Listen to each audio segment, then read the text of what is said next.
여호수아 2장 1절에서 15절, 마태복음 1장 1절에서 5절까지 말씀 제가 읽겠습니다. 눈의 아들 여호수아가 시딤에서 두 사람을 정탐꾼으로 보내며 이르되 가서 그 땅과 여리고를 엿보라 하매 그들이 가서 라합이라 하는 기생의 집에 들어가 거기서 유숙하더니 어떤 사람이 여리고 왕에게 말하여 이르되 보소서 이 밤에 이스라엘 자손 중의 몇 사람이 이 땅을 정탐하러 이리로 들어왔나이다. 여리고 왕이 라합에게 사람을 보내어 이르되 내게로 와서 내 집에 들어간 그 사람들을 끌어내라. 그들은 이 온 땅을 정탐하러 왔느니라. 그 여인이 그 두 사람을 이미 숨긴지라. 이르되 과연 그 사람들이 내게 왔었으나 그들이 어디에서 왔는지 나는 알지 못하였고 그 사람들이 어두워 성문을 닫을 때쯤 되어 나갔으니 어디로 갔는지 내가 알지 못하나 급히 따라가라. 그리하면 그들을 따라 잡으리라 하였으나 그가 이미 그들을 이끌고 지붕에 올라가서 그 지붕에 버려놓은 삼대에 숨겼더라. 그 사람들은 요단 나루터까지 그들을 쫓아갔고 그들을 뒤쫓는 자들이 나가자 곧 성문을 닫았더라. 또 그들이 눕기 전에 라합이 지붕에 올라가서 그들에게 이르되 말하되 여호와께서 이 땅을 너희에게 주신 줄을 내가 아노라. 우리가 너희를 심히 두려워하고 이 땅 주민들이 다 너희 앞에서 간담이 녹나니 이는 너희가 애굽에서 나올 때에 여호와께서 너희 앞에서 홍해 물을 마르게 하신 일과 너희가 요단 저쪽에 있는 아모리 사람의 두 왕 시온과 옥에게 행한 일 곧 그들을 전멸시킨 일을 우리가 들었음이니라. 우리가 듣자 곧 마음이 녹았고 너희로 말미암아 사람이 정신을 잃었나니 너희의 하나님 여호와는 위로는 하늘에서도 아래는 땅에서도 하나님이시니라. 그러므로 이제 청하노니 내가 너희를 선대하였은즉 너희도 내 아버지의 집을 선대하도록 여호와로 내게 맹세하고 내게 증표를 내라. 그리고 나의 부모와 나의 남녀 형제와 그들에게 속한 모든 사람을 살려주어 우리 목숨을 죽음에서 건져내라. 그 사람들이 그에게 이르되 내가 우리의 이 일을 누설하지 아니하면 우리의 목숨으로 너희를 대신할 것이요 여호와께서 우리에게 이 땅을 주실 때에는 인자하고 진실하게 너를 대우하리라. 라합이 그들을 창문에서 줄로 달아내리니 그의 집이 성벽 위에 있으므로 그가 성벽 위에 거주하였음이라. 마태복음 1장 1절에서 5절 말씀입니다. 아브라함과 다윗의 자손 예수 그리스도의 계보라.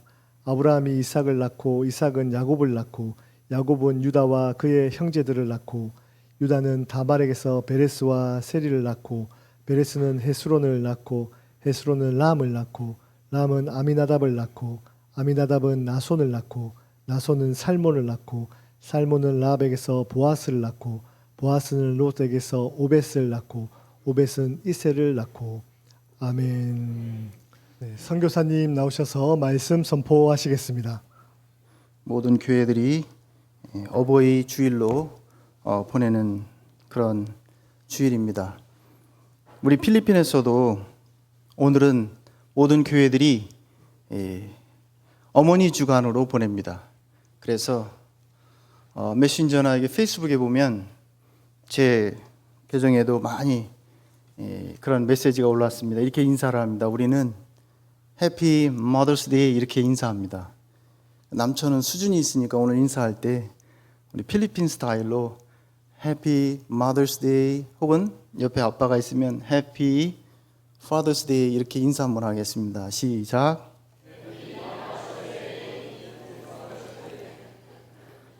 굉장히 쑥스럽죠. 아름답게 행복하게 라는 주제를 담임 목사님을 통해서 우리 남천교회에 주셨고 또 남천교회에서 후원하는 선교사로서 저도 정말 아름다운 예수님을 섬기는 사람으로 행복한 선교사가 되어야 되겠다. 그래서 이 두 글자, 그래서 성경에서 하나님의 행하신 일, 그러니까 하나님의 성품, 성경에 있는 이야기들을 두 단어로 요약해서 말하라 이렇게 말하면 아름답다 혹은 행복하다. 왜냐하면 하나님은 그 택한 백성들, 자녀들을 행복하기를 원하시니까요. 그 마음, 그 하나님의 비전, 하나님의 원하심이 그 아름다운 성품에서 나오는 것이라고 생각이 됩니다. 그래서 제가 오늘 이 설교를 준비하게 된 이유는 4월 7일 날 필리핀에서 나오자마자 필리핀 선교위원회 오후 헌신 예배를 드렸을 때 룻기서 1장, 2장, 3장, 4장에 룻의 인생을 통해서 모압 여자이고 정말 아무것도 자랑할 수 없는 모압 이방 여인을 하나님께서 들어서 끊어질 수밖에 없는 언약 백성의 위기 상황 가운데에도 하나님께서 그 약속하신 것을 이어가시는, 그래서 그 라합이 예수님의 족보에 이르는 그런 이야기들을 함께 나눴습니다. 그 말씀을 묵상하는 가운데 가정의 달을 맞이해서 과연 선교사적인 입장에서 오늘 하나님께서 나에게 주시는 말씀이 무엇이고 우리 남촌의 가족들에게 하나님이 주시는 말씀이 무엇인가라는 이야기를 곰곰이 기도하고 묵상하는 가운데 우리들의 이야기, 우리 가족 이야기, 우리 족보 이야기를 한번 해봐야 되겠다 하는 그런 가운데 마태복음 1장 1절부터 오늘 읽은 5절의 이 말씀이 눈에 딱 들어왔습니다.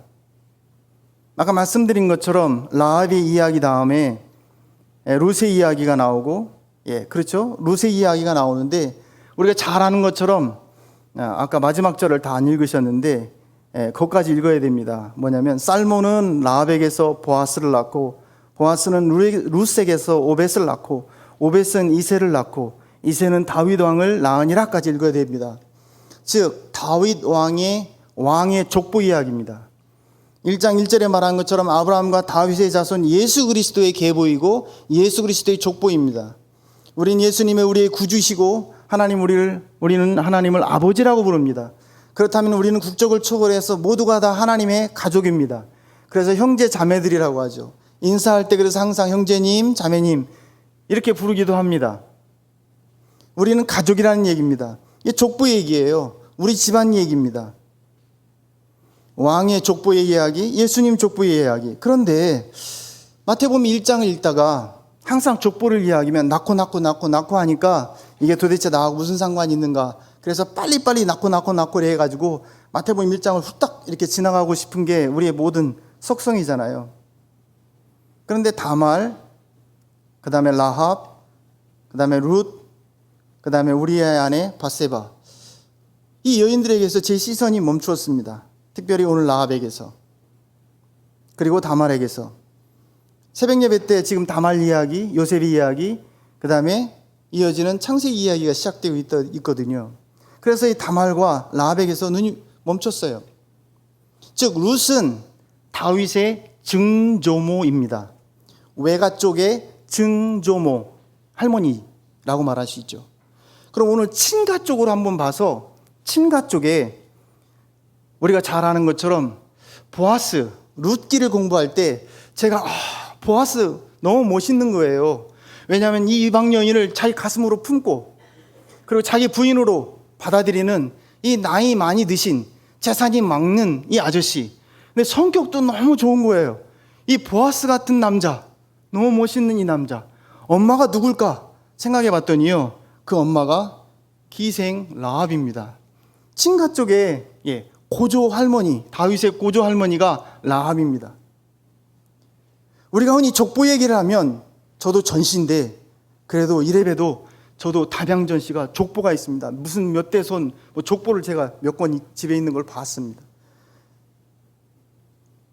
그런데 족보의 이야기를 할 때 족보에 우리는 박혁거세의 몇 대손, 그 다음에 김수로 왕의 몇 대손, 혹은 이성계의 몇 대손 이런 식으로 해서 왕이나, 그래서 우리 한국에 사는 사람들은요 대부분 다 왕의 자손입니다. 저도 왕의 자손입니다. 왜 그러냐 하면 저희가 밭전씨인데요, 그 환자로 왕자를 쓰잖아요. 그런데 온전전씨하고 밭전씨 두 전씨가 있습니다.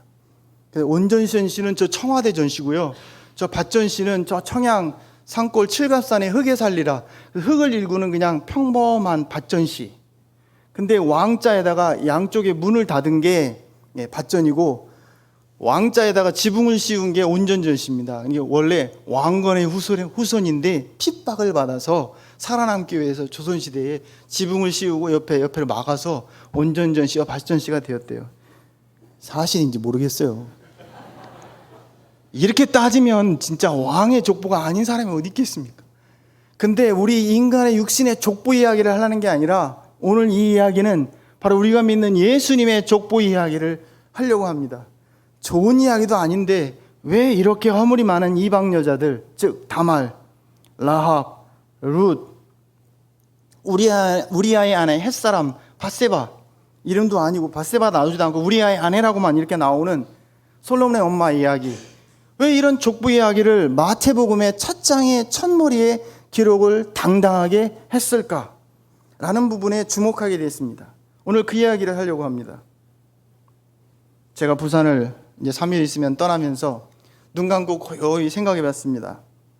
남천 비전센터 3층에 머물면서 42일간 한마디로 말하면 참 아름다운 계절, 봄을 만끽하고 가게 되었습니다.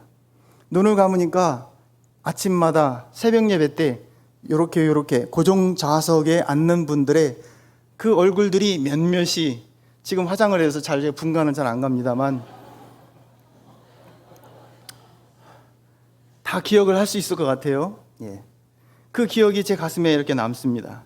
새벽 예배를 끝이고 나면 창문 사이로 들려오는 여기 나무가 있잖아요. 새벽에 그 새소리가 얼마나 청아하고 맑은지, 그 청아하고 맑은 새소리를 가슴에 담고 가려고 합니다. 새벽 예배를 마치고 나면 창문 틈으로 들어오는 아침의 신선한 공기는 피부에 닿고 제 코를 통해서 가슴에 스며들 때 정말 너무 좋다, 너무 행복하다, 그런 생각을 했습니다. 주일 아침마다 중고등부 아이들 6명, 7명, 선생님들은 8명. 오늘도 제가 중고등부 설교를 했습니다만 그 중고등부 아이들의 이쁜 얼굴들을 제가 어찌 잊겠습니까? 그리고 2번 설교를 했습니다만, 물론 이제 오후 예배까지 하면 대예배 3번, 이렇게 성가대의 모습, 그 다음에 여기 계신 분들 모습들을 제 가슴에 다 담고 가서 필리핀 땅에 가서 기도하랍니다. 이름은 다 기억 못해도 제 얼굴들은 다 기억할 수 있습니다. 선교사님, 죽으러 가요? 그렇게 생각하실 분이 있을 것 같은데 우리는 늘 내일을 기약할 수 없잖아요. 만난다고 약속해도 그날이 올지 안 올지 잘 모르는 그런 긴박한 시대에 살고 있으니까요. 무엇보다도 우리 이인한 담임 목사님과 사모님의 섬세한 배려, 그리고 툭툭 던지시는 그런 조언, 따뜻한 말이 지금도 가슴에 이렇게 봄꽃처럼 피어난 것 같아서 저는 참 행복한 선교사라는 생각이 듭니다. 그래서 그 아름다운 기억들, 아름다운 소리, 향기를 담고 가려고 합니다. 차를 마음대로 쓸 수 있어서 서울에도 갔다 오고 김천에도 갔다 오고 천안도 아산도 갔다 오면서 고속도로 양편에 펼쳐진 그 봄꽃들을 마음껏 볼 수 있었고, 빨갛게 과수원에 피어 있는 백꽃들도 마음껏 볼 수 있어서 좋았고, 그리고 그 틈틈 사이에 진달래, 철쭉꿀도 볼 수 있었고, 그 나무 사이에 빈 공간들을 그 어쩌면 섬세한 손길들로 하나님이 채워가시는지, 참 하나님은 아름다우신 하나님, 멋지신 하나님이라는 그런 생각을 해 보았습니다. 사진 하나 한번 보겠습니다. 제가 중고등부 아이들에게 오늘 예배할 때 보여줬는데 바로 웃었습니다. 그런데 어른들은 저게 뭐지? 그런데 제목을 제가 불러드리겠습니다. 속초야, 이제 화 풀렸어? 그게 저 사진의 제목입니다. 아직도 감이 안 오셔가지고 저게 뭐지? 그런데 오늘 예배 끝난 다음에 체육대 연습을 부산에 있는 신남초등학교에서 하신다며요. 제가 신남초등학교가 어디 있는가를 찾아봤더니 저기 진짜 동네가 있어요. 부산에도 있고요, 저 화성에도 있고요, 저 대구에도 있고요, 그 다음에 강원도 속초 가는 길에 신남이라는 동네가 18km 떨어졌는데 인제는 34km, 속초는 82km 떨어졌대요. 그래서 저게 도대체 뭐지? 그랬더니 속초야 인제 신나지? 예, 그 얘기입니다. 아직도 웃질 않으시는구나. 참. 그만 모시기 바랍니다. 마태복음과 히브리서를 읽을 때 저는 이 마태복음과 히브리서가 기록된 시기에 주목했습니다. AD 50년에서 AD 70년, 혹자는 AD 94년에서 67년. 굉장히 초대교회의 가장 핍박이 셌던, 힘들었던 극한의 시기였습니다. 그래서 이 AD 64년 7월 18일부터 시작해서 열흘 동안 로마 시내가 다 불이 타죠. 로마 황제가 불을 질렀죠. 그리고 그 네로 황제부터 시작해서 300년 동안 기독교인들의 극한 핍박이 있었습니다. 그래서 히브리서 11장 35절 40절에는 그 당시에 기독교인의 삶을 이렇게 히브리서 기자는 기록해 놨습니다. 한번 들어보시기 바랍니다. 여자들은 자기의 죽은 자들을 부활로 받아들이기도 하며 또 어떤 이들은 더 좋은 부활을 얻고자 심한 고문을 받되 구차히 풀려나기를 원하지 아니하였으며 또 어떤 이들은 조롱과 채찍질 뿐만 아니라 결박과 옥에 갇히는 시련도 받았으며 돌로 치는 것과 톱으로 켜는 것과 시험과 칼로 죽임을 당하고 양과 염소의 가죽을 입고 유리하며 궁핍과 환난과 학대를 받았으니 이런 사람들은 세상이 감당하지 못하느니라. 그들이 광야와 산과 동굴과 토굴에 유리하였느니라. 다 이런 사람들은 믿음으로 말미암아 증거를 받았으나 약속된 것을 받지 못하였으니 이는 하나님이 우리를 위하여 더 좋은 것을 예비하셨은즉 우리가 아니면 그들로 온전함을 이루지 못하게 하려 하심이라. 저는 이 말씀을 읽으면서 지금 상황이 누가 조롱을 받고 채찍질, 결박과 옥에 갇히고 그리고 칼로 죽임을 당하고 돌로 치고 톱으로 켜서 죽고 양과 염소 가죽을 쓰고 동굴과 토굴과 유리 방황하며 예수 믿는다는 그 이유 하나만으로 이런 핍박을 당하는 사람들은 요즘에 없지요. 그런데 제가 주목한 부분들은 여자들입니다. 여자들은 라는 이런 부분과 또 어떤 이들은 우리가 히브리서를 볼 때 믿음의 전당, 즉 믿음의 영웅들의 이름이 에녹스부터 시작해서 믿음의 행위로 에녹은, 믿음의 행위로 아벨은 더 나은 제사를 드리고, 믿음의 행위로 에녹은 하나님과 동행했으며, 믿음의 행위로 아브라함은, 그리고 사라는 그런 믿음으로 믿음장이라고 말합니다. 즉 히브리서 11장에 나와 있는 이 34절 그까지 믿음의 영웅들의 이름이 아주 그 명예의 전당에 당당하게 이름이 적혀 있습니다. 그런데 이 이름들 그 끝자락에 34장 끝자락에 한 여자의 이름이 등장합니다. 바로 라합이었습니다. 그냥 라합이 아니라 기생 라합, 믿음으로 기생 라합은 순종함으로 정탐꾼을 영접하였다라고 말하고 있습니다. 믿음의 전당에 기록될 만한 그런 이름인가? 그리고 예수님의 족보, 다윗 왕의 족보에 올라갈 만한 이름인가? 그러면 기생이란 이름을 좀 떼고 라합이라고만 하면 더 좋았을 텐데 라는 그런 아쉬움이 있었습니다. 즉 이방 여자, 기생입니다. 이름 없는 여자들이 히브리서에는 이런 삶을 살았다. 믿음을 지키기 위해서. 왜? 더 좋은 부활을 얻고자 구차히 풀려나기를 거부했다고 말합니다. 그냥 죽음을 택한 겁니다. 더 좋은 부활을 바라봤기 때문에, 더 나은 본향을 바라봤기 때문이라고 말합니다. 더 좋은 것을 하나님이 예비한 것을 믿었기 때문이라고 그렇게 성경은 기록하고 있습니다. 그런데 더 놀라운 것은 히브리서 1장부터 마지막 13장까지를 다 읽는 가운데 히브리서 1장과 히브리서 13장 마지막에 시작과 끝을 무슨 말로 끝내냐면 아름다운 이야기로 끝납니다. 아름다운 이름, 예수의 이름이 나옵니다. 놀랍지 않아요? 우리 주제가 아름답게 행복하게인데 히브리서의 처음과 끝, 마태복음의 처음과 끝이 행복한 이야기, 아름다운 이야기로 끝을 맺고 있다는 상황입니다.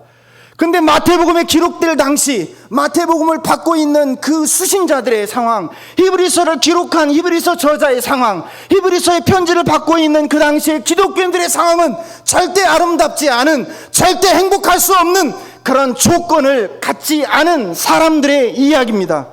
그런 가운데에도 아름다움을 찾아내고 그런 가운데에도 행복의 조건을 찾아낼 수 있는 그 힘은 과연 어디에서 나온 것일까? 라는 그런 부분에 주목했습니다. 히브리서 1장 4절을 시작할 때 아름다운 예수, 탁월하신 예수에 대해서, 그래서 예수님을 이렇게 묘사하고 있습니다. 히브리서 저자는 그가, 예수님이 천사보다 훨씬 뛰어남은 그들보다 더욱 아름다운 이름을 기업으로 얻으심이니, 그들은 힘들고 어렵고 행복하고 아름다운 조건이 전혀 없었지만 더욱 아름다운 이름, 예수 이름을 기업으로 얻었다고 말합니다. 다 같이 한번 따라하겠습니다. 더욱 아름다운 이름 예수. 그래서 히브리서는 한마디로 요약하면 ultimacy, 영어로 그렇게 표현합니다. 탁월하신 그 어떤 것보다 탁월하신, 천사보다도 모세보다도 그 율법과 그 구약의 그 어떤 것보다도 예수 그리스도는 탁월하신, 더 아름다운. 히브리서 13장 8절 9절 끝부분을 맺으면서 이렇게 말합니다. 예수 그리스도는 어제나 오늘이나 영원토록 동일하시니라. 여러 가지 다른 교훈에 끌리지 말라. 마음은 은혜로서 굳게 함이 아름답고 음식으로서 할 것이 아니니. 읽으면서 아니니 우리 학교 이름인데. 근데 그게 아닙니다. 음식으로 아름답게 하는 게 아니라, 율법을 지킴으로 그런 게 아니라 뭐라고요? 어제나 오늘이나 영원토록 동일하신 그 예수 그리스도의 이름, 그분이 주신 그 마음으로 은혜로서 굳게 하는 우리의 마음이 아름다운 마음이다. 그렇게 말합니다. 즉 행복한 것은 첫째 우리가 기억해야 될 것이 있습니다. 찐 아름다움, 찐 행복은 예수 안에 있다는 사실입니다. 그냥 예수 안에 있는 게 아니라 오늘 족보의 이야기처럼 룻이 예수님과 연계된, 족보로 연계된 것처럼 우리가 예수 그리스도와 하나님과 아버지와의 친밀한 관계에 있을 때에 우리가 신분을 초월해서, 우리의 삶의 조건을 초월해서 아름다움을 찾을 수 있고 행복의 조건을 건져낼 수 있다는 얘기입니다. 그럼 우리 예수 이름으로 기도할 때 우리 상황은 여전히 바뀐 게 없고, 예수 이름을 묵상할 때 우리 앞은 암담하기 그지없던 상황일지라도 그 이름이 그 앞에 있는 막막한 상황을, 우리 앞에 있는 그런 어려운 상황을 긍정적으로 좋게 환경을 극복할 수 있는 힘을 그 이름에서 얻는다는 사실입니다. 그래서 오늘 이 이야기는 우리의 가족의 이야기를, 내 집안의 이야기만이 아니라, 남편의만 이야기가 아니라 이 가족의 범위를 하나님 아버지를 중심으로 해서, 우리가 그 하나님을 아빠 아버지라고 부르니까 우리가 다 그 백성이라고 하면 이 남천 교회뿐만 아니라 이 주변에 있는 모든 교회들이 우리가 한 가족이고, 그리고 국가를 초월해서 다른 나라에 있는 모든 사람들까지 우리가 아우를 수 있는 전 우주적인 가정, 다시 말하면 계시록 7장에 기록된 것처럼 수를 헤아릴 수 없는 큰 무리가 각 나라와 족속과 백성과 방언에서 아무도 셀 수 없는 큰 무리가 흰옷을 입고 손에 종려나무를 들고 보좌 앞에 어린 양 앞에 큰 소리로 찬양하며 계시록 19장에 마친 것처럼 어린 양의 혼인잔치. 그래서 한번 여러분 성경 한번 읽어보세요.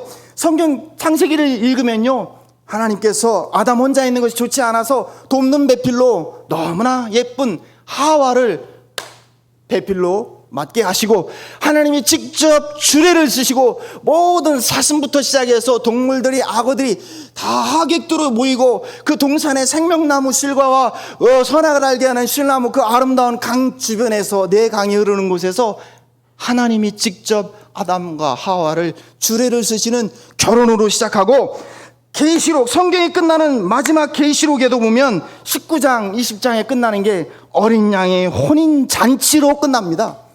행복한 가정으로 시작하고 행복한 가정의 회복, 잃어버렸던 낙원, 잃어버렸던 깨졌던 계약들을 다시 회복하여 족속과 백성과 방언과 각 나라의 모든 가족들이 함께 모이는 어린 양의 대혼인잔치로 성경이 맺고 있다고 본다면, 오늘 가정의 날, 어버이날을 맞아 모인 우리들의 생각은 좀 더 확장시키고 좀 더 넓혀서 전 세계를 아우를 수 있는 그런 곳까지 가야 된다.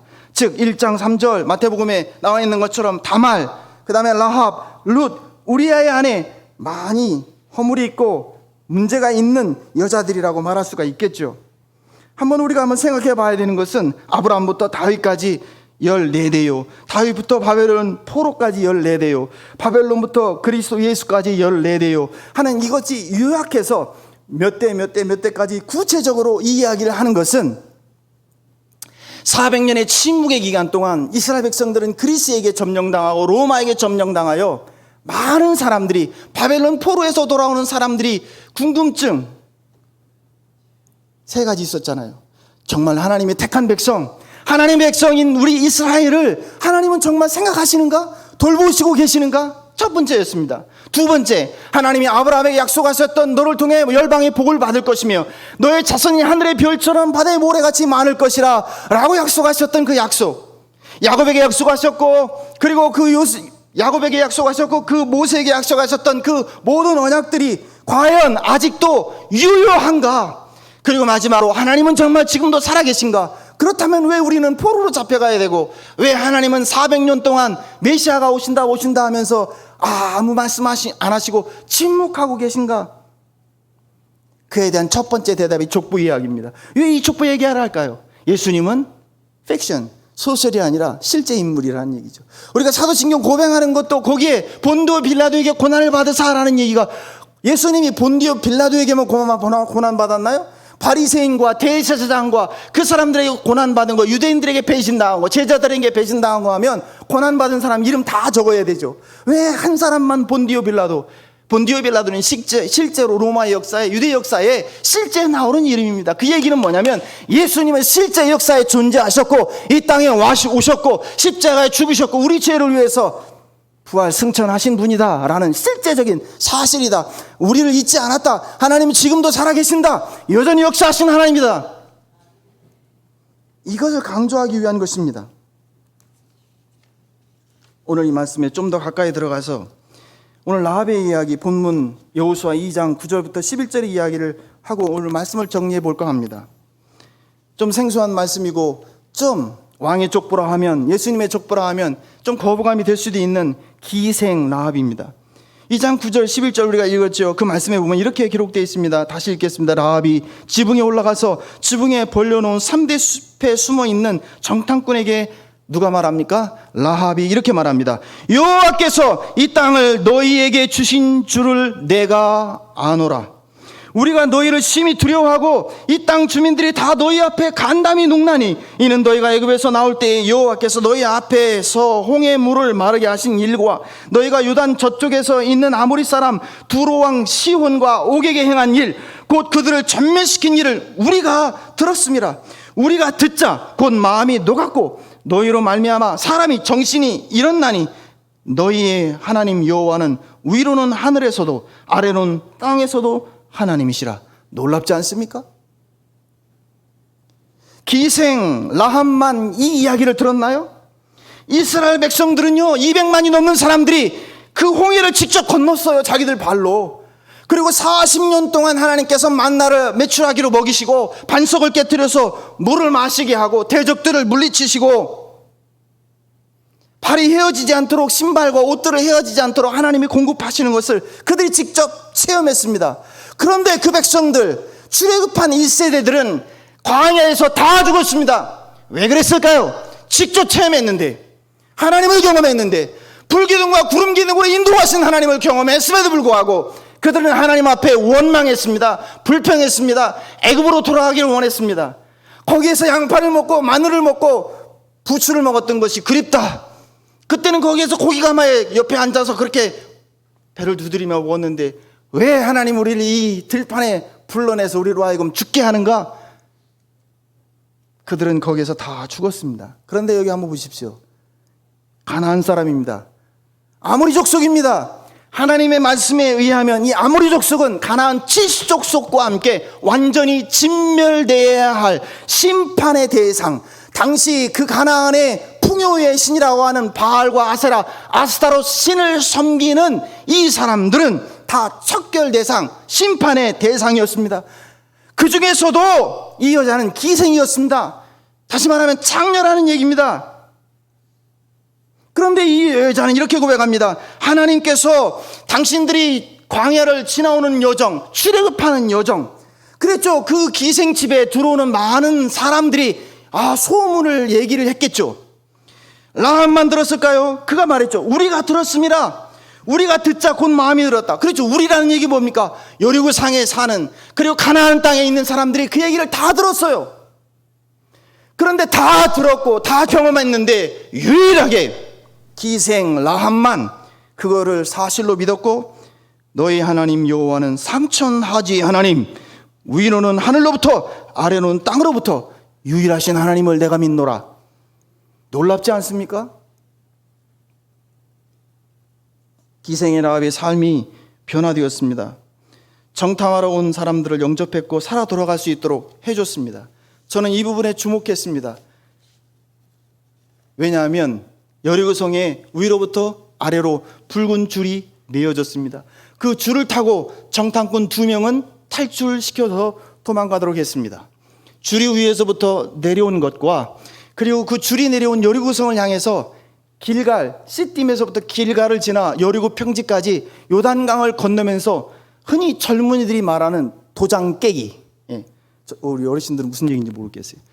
한 점 한 점을 깨뜨리며 여리고성을 향해 가나안 땅을 정복하기 위하여 하나님의 약속의 말씀 믿고 전진해 나가는 그들의 점을 깨고 나가는 그들의 모습. 붉은 줄이 위에서 아래로부터, 광야에서부터, 요단 동편에서부터 여리고성으로 지나가는 이 선과 위에서 내려오는 선의 만남에 저는 주목해 봤습니다.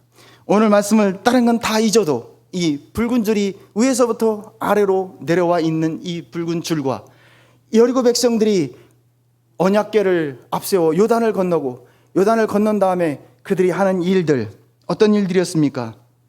2 정탐꾼을 보낸 다음에 그 정탐꾼들이 들어와서 보고를 하고, 그리고 그들이 4장에 보면 여호수아가 명령을 내립니다. 새벽 일찍에 이제 요단을 건너가자. 그리고 언약궤를 앞세워서 요단이 창일하여 물이 넘어갈 시기였다라고 그렇게 기록하고 있습니다.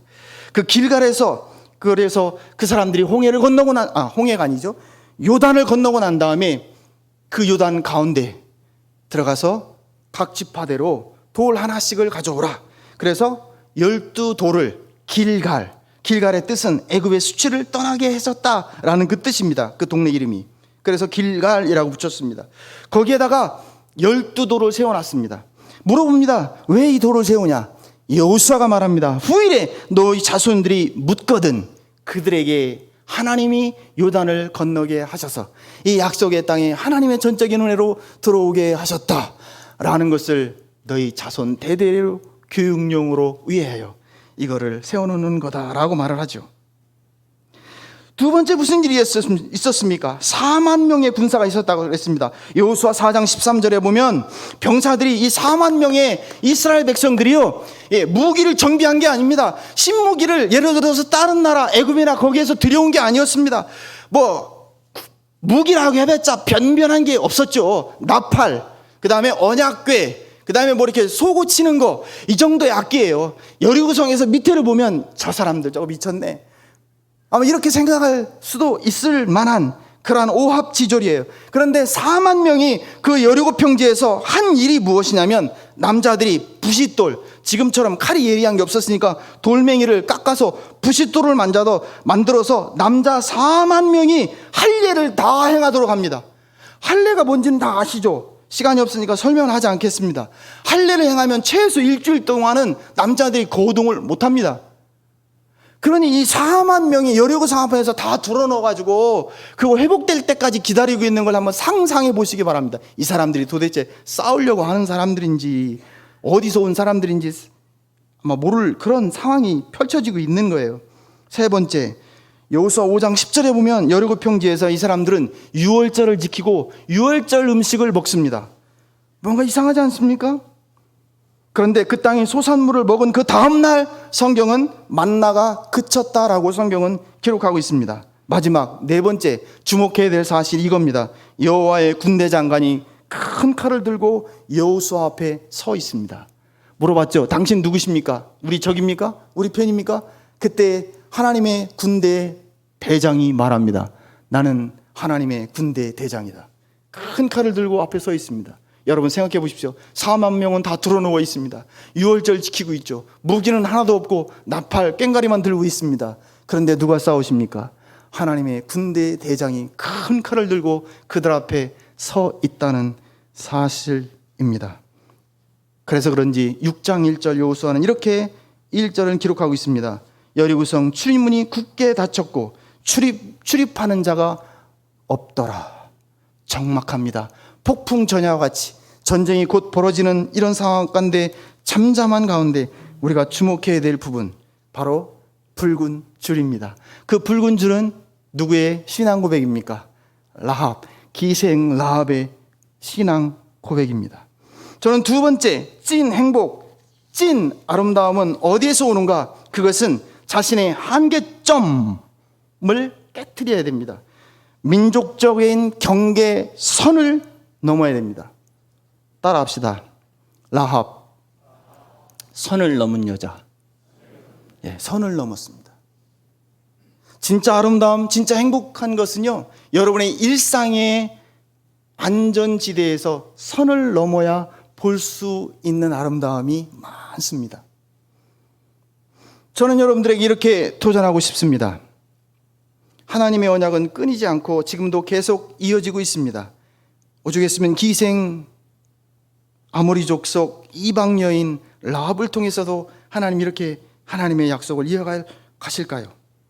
우리는 오늘 민족적, 어떤 신앙적 우리의 한계점, 한계 경계선을 넘고 깨트리기를 주의 이름으로 축복합니다. 즉 신앙적으로 말한다면 가나안의 풍요의 신인 다산의 신 바알과 아세라, 그래서 그 당시에 모든 사람들은 그들이 정착할 때 가장 그 이스라엘 백성들이 혼돈스러웠던 것이 만나가 그치니까 이제 그들이 땅을 일궈야 되잖아요. 그런데 젖과 꿀이 흐르는 땅이라고 했는데 그 땅에 가보니까 비가 내리면 그 빗물이 싹 다 빠지는 그런 땅이었어요. 즉 천수답이에요. 흔히 말하면 하나님이 때를 따라 이른 비와 늦은 비를 내려주지 않으면 그 사람들은 소출을 기대할 수 없는 하나님만을 의지해야만 사는 땅이 가나안 땅이었습니다. 그냥 거저 누워서 포도나무 밑에 있으면 포도가 떨어지고 사과나무가 떨어지는 그런 곳이 아니었습니다. 그래서 그 이스라엘 백성들은 굉장히 혼란스러웠습니다.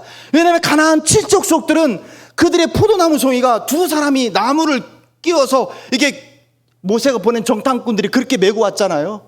석류나무 열매가 얼마나 큰지, 오렌지가 얼마나 크고 즙이 많고 향기로운지 과일들이 엄청나거든요. 그래서 그 사람들은 다산의 신, 풍요의 신 아스다롯과 바알과 아세라를 섬긴 거예요. 그러니까 여호와 하나님을 믿는 이스라엘 백성들은 자기가 믿는 하나님이 그들 하나님과 그들의 신과 비교가 될 수밖에 없었죠. 혼란스러웠던 거 아니겠습니까? 그런데 여기에 나오는 기생 라합은 단호하게 너희들의 하나님, 우리가 믿는 그 하나님은 하늘의 하나님이시고 땅의 하나님이신 상천하시의 하나님, 진정한 하나님이라고 이렇게 고백할 수 있는 신앙적 한계, 민족적 한계, 즉 신앙적 한계를 뛰어넘었어요. 어쩌면 그 여자의 그 붉은 줄은 위에서 아래로 맺혔다는 것은 하나님과의 신앙적 관계, 그의 고백이 붉은 줄처럼 분명했다는 거죠. 즉 그들이 애굽 땅을 나올 때, 장자의 죽음 마지막 재앙할 때 어린 양의 피를 문선죄에 바르라, 많은 사람들이 아마 우습게 여겼을 겁니다. 그래서 많은 사람들이 하지 않았을 거예요. 그러나 그거를 진짜로 믿고 붉은 피를 문설주와 인방에 바른 사람들은 처음 난 것들, 장자들이 죽지 않았습니다. 오늘날 우리 한번 말해볼까요? 저는 어쩌면 오늘 이 설교를 하고 떠납니다마는 저는 어떤 면에서 정탐꾼이라고 말할 수 있습니다. 우리 여기 강단에서 목사님은 정탐꾼이라고 말하고 있습니다. 세상이 끝난다, 곧 끝난다, 세상이 끝난다, 준비해야 돼, 주님이 다시 오신다. 기근과 전쟁과 그 다음에 기후변화와 이 모든 것들 우연이 아니다, 준비해야 된다. 어떤 사람은 그렇게 말합니다. 교회 목사가 사람들을 협박해가지고 돈을 갈취하려고 한다. 무슨 말을 그렇게 합니까? 사실인걸. 오늘 본문의 이 라합은 이 민족적, 신앙적 한계를 뛰어넘었습니다. 그래서 자기 목적이 아니잖아. 어떤 면에서 친일을 하는 거, 친일 아니지, 친이스라엘 하는 거 아니겠습니까? 아무리 족속을 도와야죠. 가나안 왕이 병사를, 여기 스파이 들어왔지, 정탐꾼 들어왔지, 나한테 어디 갔는지 말해. 거짓말했잖아요. 그래서 이 사람 도와준 거 아니에요. 민족적 한계를 뛰어넘은 거예요. 신앙으로. 뭡니까? 바알신 아스다롯이 참신이 아니라 하나님이 참 하나님인 걸 고백한 거 아니겠습니까? 그게 바로 붉은 줄의 그 신앙 고백인 거예요.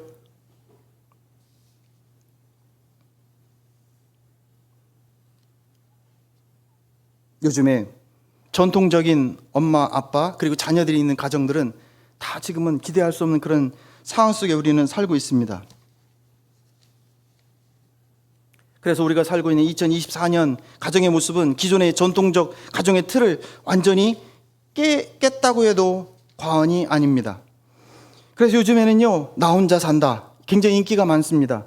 그래서 이제는 4명이 아니고 2명도 아니고 혼자 사는 가정들이 수백만 가정이라고 말합니다.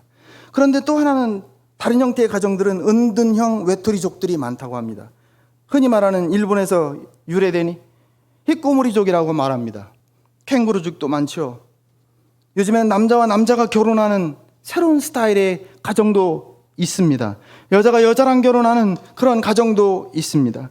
요즘에 때로는 다른 가정의 형태, 돌싱이라는 그런 이름으로 또 있습니다.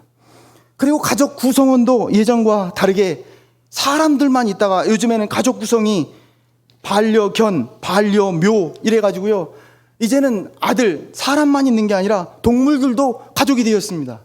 그래서 요즘에는 강대상에서 이 반려견, 반려묘 잘못 얘기하면 안 된다고 그래서 금지어가 될 정도로 시대 상황은 많이 바뀌었습니다.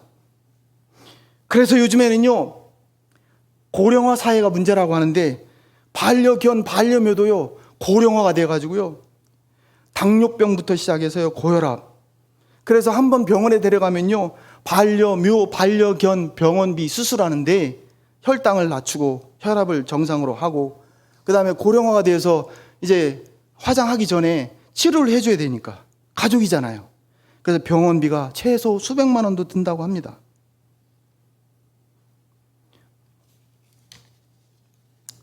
책 한 권을 소개해 드리려고 합니다.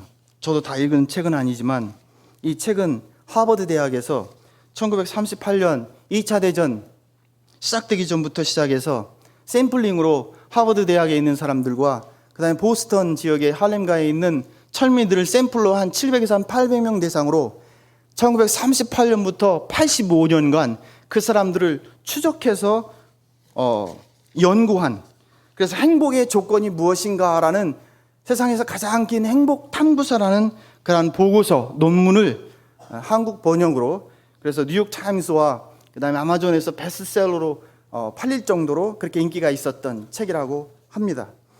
이 책의 결론을 말합니다. 행복하고 아름다운 인생의 조건, 행복의 조건이 뭐냐? 딱 한마디로 이 책은 읽을 필요도 없습니다. 제가 말씀드리겠습니다.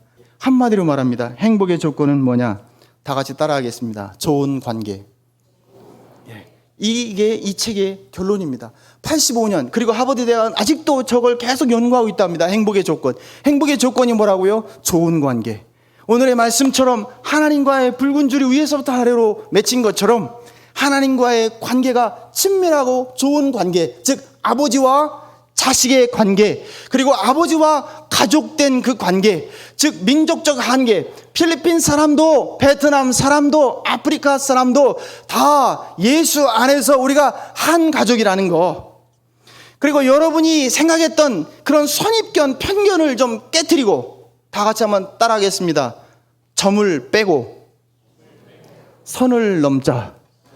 오늘 말씀의 결론을 한마디로 말하면 점을 빼고, 다른 말로 하면 점을 깨트려요. 어떤 한계점을 깨트리고 도장을 깨야 돼요. 그 선입견을 꺾고 어떻게 해요? 한계선, 경계선, 그것을 선을 넘어갈 때 진정한 아름다움을 여러분은 찾을 수 있습니다. 즉 오늘 마태복음의 족보의 이야기, 좀 더 선을 넘어서 가깝게 갈 때 그래서 오늘 여기에 나오는 라합의 이야기 말고 새벽 예배 때 우리가 묵상하고 있는 이 다말의 이야기도 마찬가지 아닙니까?